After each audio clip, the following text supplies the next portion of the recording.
Hi everyone, I'm just doing a little poundshop.com haul that I had, but firstly look at my lovely plants. They seem to be a couple germinating, which is amazing. I thought they hadn't, but then I spotted one, which is not bad. So this is the haul, but firstly I brought a whole heap of seed potatoes from Wilco's, so here they are.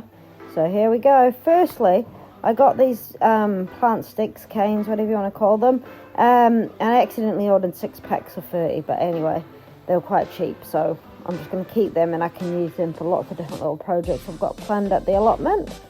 So there we go, plant sticks, 30 in each pack, 6 packs of them, just to keep me busy. That's my own fault, I over-ordered.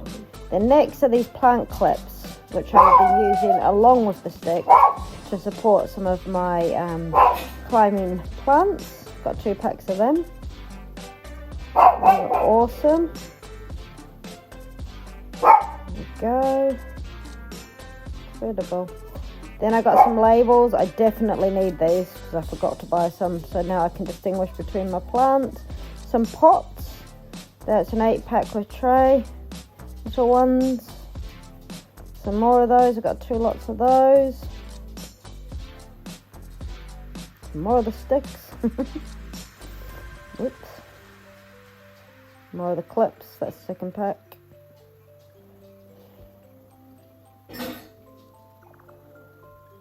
And then some bigger pots, which I do need lots of different ones. And then I got, I think it was 10 grow bags.